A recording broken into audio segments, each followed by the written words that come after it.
All right, so here's the victim. 2005 Polaris Magnum 330. That's what that looked like. All right.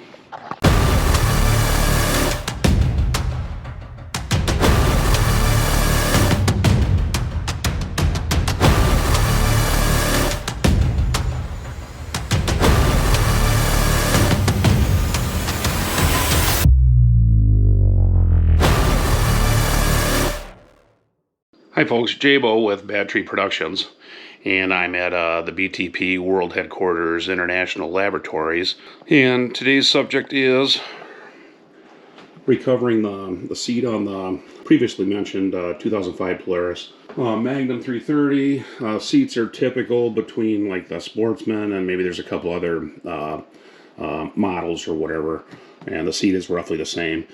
But regardless, what we do here can apply to just about any seat, Honda, Suzuki, blah, blah, blah, whatever. Anyway, first of all, the seat started to crack right in this area here. The seat cover did, okay? So, but the foam is actually still in good condition. If you find that you've got a severe crack, anywhere, if you're missing a chunk out of this thing or whatever, just go ahead and cut it out, and then replace that section with a piece of high density foam. Whatever you use, you're gonna spray both sides of it. I would use, like, say, Super 77 from 3M, or maybe a contact cement of some sort.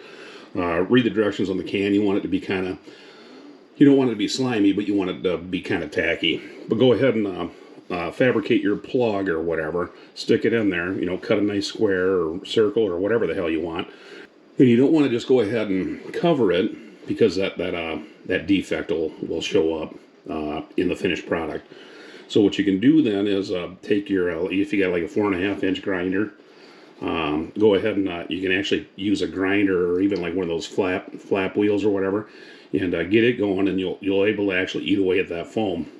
And you can blend it and kind of smooth it right into the original contour of the seat, and it'll look really nice and neat. Okay, so first off, this piece of material, I got this from on eBay, and it was considered 1 yard of material. It seems like it's a little bit longer. It seems like about 48 inches, maybe by 36 inches. So kind of a nice, generous piece. It was 15 bucks, I think, shipped. So not a bad deal. It's marine grade or whatever, so you could actually do your boat seat in this. It's pretty durable. But anyway, I chose this, just in a black. It's got a nice pattern to it. Looks similar to factory. But we're going to go ahead and use this and recover this. You can actually go up on eBay, Amazon, whatever, and you can order an exact seat cover for this. But usually what they do is they stitch it together so that you have a kind of a nice blend on both sides or whatever. But the factory one is not like that. It's actually stretched into submission and then stapled on the backside. So that's the way I'm going to attempt to do it. What I came to the conclusion was I want to go ahead and pop some holes in the material, and I'm going to use a soldering iron for that. Because I think burning the hole, through is probably better than actually making a slit with like a X-Acto knife. That would have more of a tendency to pull. So as I draw this material together, I want it to be as strong as possible. So what I did was I doubled it over and just poked one hole through it. So 2 holes are better than 1, wouldn't you think? So I'm going to go ahead and do that all the way around the whole thing. And then I got my electric stapler. It's not the greatest. Actually a pneumatic stapler has more, balls to it. This thing here, you got to really make sure that you kind of back it up. So as you're stapling, you want to back this with something hard, something like a hammerhead or something like that, because this has a tendency to deflect. It's almost akin to trying to, put a thumbtack in a mud flap with a hammer. That's just hard to do.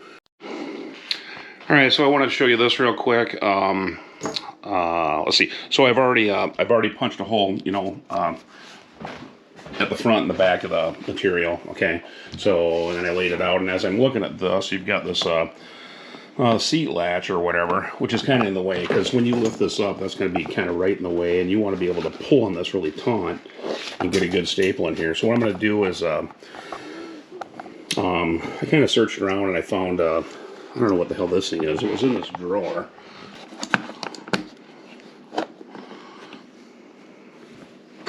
So there you go. So that's going to hold that nice and flat here. I'll probably punch it. I'll probably punch staples in on either side of it.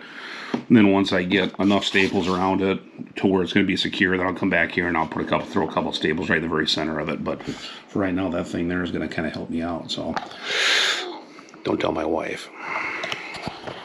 All right, so we've got plenty of zip ties here. Okay, you're going to want quite a few of them. If this works out the way that I think it's going to work out, and I hope it does, we're looking at maybe a 1 million view video. So that'll be great for us. But so I've got my soldering iron heating up, and what I'm doing basically is, so I'll fold this material over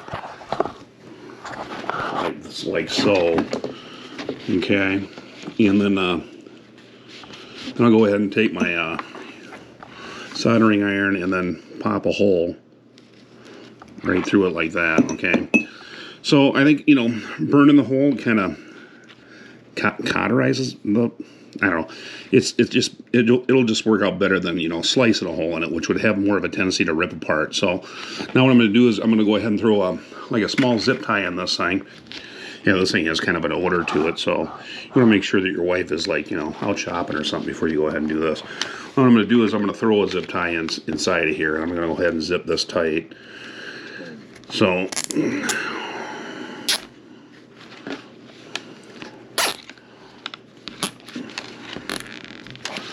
now I'll go ahead and I'll be able to zip tie this to the other end and be able to, as I go around, I'll be able to tweak it and start cinching it up toward the center. And you know, some of this excess, if it's in the way, we'll go ahead and cut it. You know, maybe this contour here needs to be cut inward like this. I've already got this hole here punched, but anyway, we'll get back at it and we'll see how it works.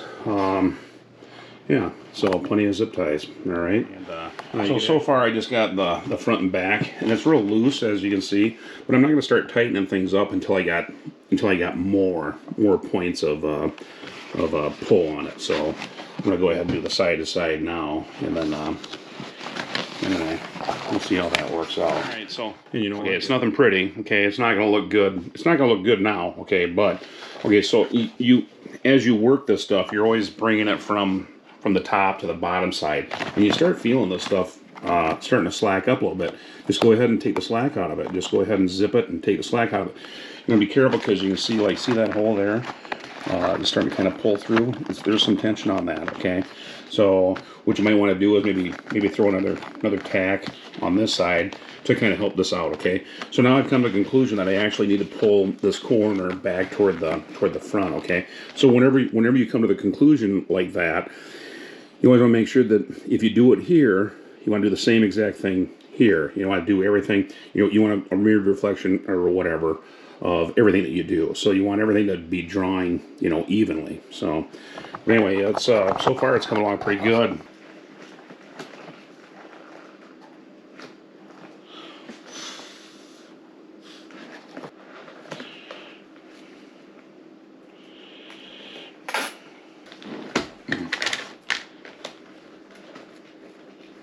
It's going to reach or no, maybe.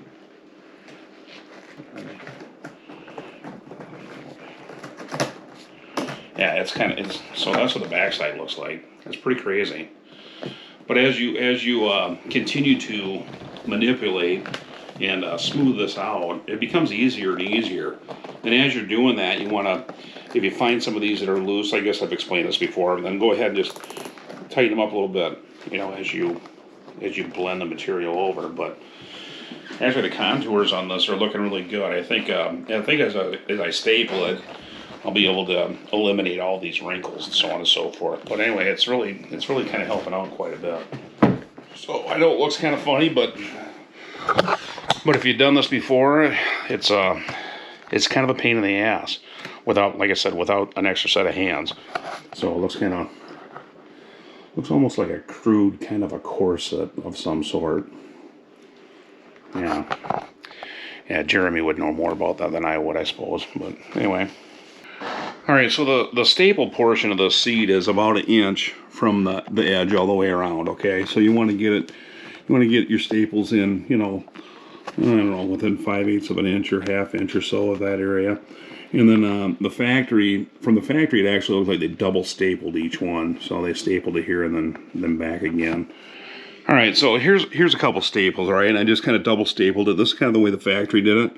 All right, so make sure you gotta make sure that you're backing this lip, okay? So right now I'm just kind of using this lip of my wife's island. Anyway, and you gotta make sure you put some weight into it, because otherwise you'll get a loose staple like that. If you get a loose one like that, just go ahead and pull it out, restaple it, no big deal. So anyway, I'm gonna go ahead and continue. So you're trying to manipulate the seat so that it's hitting some solid surface. All right. Then you're putting your weight into this thing too, because you wanna penetrate this hard. This plastic's really hard. We'll continue. Anyway, it's almost as tedious as when you pulled them out in the first place. So just continue, and then when you get to some odd areas, like this is going to turn out pretty good. This was kind of a trouble spot for me, but it's gonna actually pull together pretty decent, I think. If I can manipulate this here a little bit, there's kind of a little bit of a, not a pucker, but just a taunt area. It'd be nice if this were in a little bit more, but as I staple it, I think it's going to draw it in. So. All right, so every once in a while, I'm throwing tacks in it here, just to get just to pull some of this material taut or whatever. So no big deal. As soon as we get done, we're gonna go ahead and cut this. We'll give it maybe a 1/2 inch of extra material all the way around. So I got tacks here too. So I'll try to get this wrinkle out here. There were some tacks here. Took care of that. Over here you can see there are some tacks. I put some tacks further up to try to get this wrinkle out here. That worked out real well. So anyway, getting close to done. Get yourself a good sharp knife, all right? And we're going to go ahead and trim around this. But I'm going to relieve this area here so that we can get the seat latch back out. And then I left enough material on here so I can actually pull this, pull this taut. And then I got to get some staples in here where this latch is at. So anyway, let's have at it. This is kind of the fun part.